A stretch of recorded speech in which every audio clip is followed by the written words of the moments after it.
Boa tarde, Vossas Excelências. Inicio saudando o presidente Luiz Roberto Barroso, assim saudo os demais ministros dessa corte, Excelentíssima Ministra Carmen Lúcia.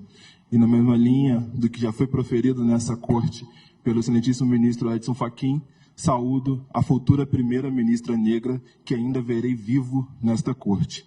Peço licença, Vossas Senhorias, para ler a minha sustentação, pois o que para muitos aqui apenas será apresentado, números e dados frios, para mim, enquanto homem negro, favelado e oriundo da classe trabalhadora brasileira, esses dados são minas terrestres.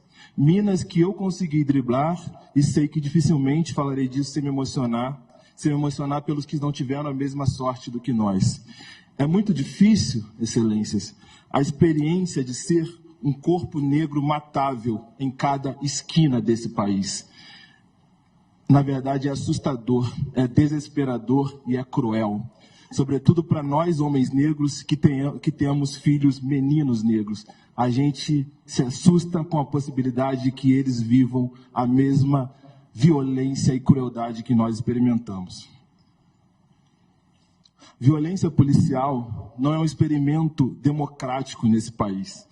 É um estado de coisas inconstitucional o que corpos como o nosso experimentam pelas ruas desse estado. E essa corte já tem se debruçado sobre isso no âmbito do Rio de Janeiro, nos termos da DPF 635, a DPF das favelas. A rede de observatórios da segurança apresentou nas últimas semanas dados da letalidade policial contra a comunidade negra em 8 capitais desse país.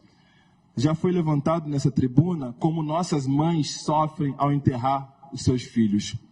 Complemento o que já foi falado, que informando e reforçando que a letalidade do Estado brasileiro contra a comunidade negra tem gênero.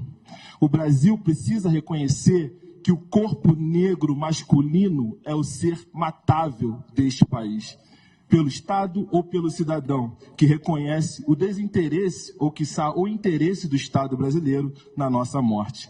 A cada 4 horas, a polícia da Bahia mata um homem negro. Somos 95% das vítimas dessa polícia. A cada 8 horas, a polícia do meu Rio de Janeiro mata um homem negro.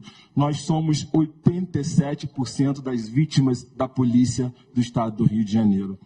A taxa de homicídio contra homens negros é 4 vezes maior do que contra homens brancos, ministro Fux.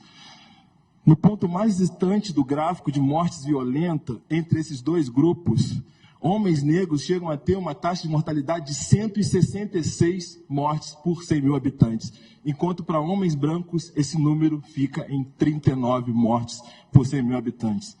No campo das mortes violentas intencionais separadas por gênero, homens negros são 93% dos mortos. Em 2020, 12 mil homens negros foram mortos por armas de fogo nas capitais deste país, enquanto 2.500 homens brancos foram mortos por arma de fogo nas capitais desse país.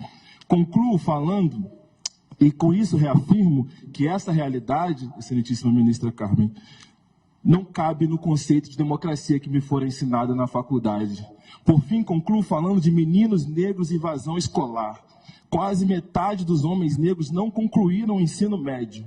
80% das pessoas presas no Brasil não concluíram o ensino médio. E esses dados se cruzam. Homens negros são a maioria da clientela do sistema prisional brasileiro.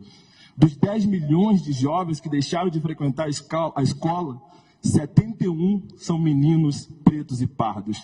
São 7 milhões de jovens que não terão a oportunidade de romper o ciclo da pobreza, da miséria, que irão trabalhar em condições precárias, vulneráveis e se distanciar do mercado de trabalho formal, senhor presidente, e se aproximar da violência urbana dos guetos e periferias. Uma das razões disso é a violência racial das escolas. E tenho certeza que todo menino negro deste país já foi dormir sem nunca mais querer ter pisado na escola que frequentava. Simplesmente por não mais querer ou não mais conseguir lidar com a violência desse espaço, que deveria ser um espaço de cuidado e acolhimento, e para mim é um espaço de violência.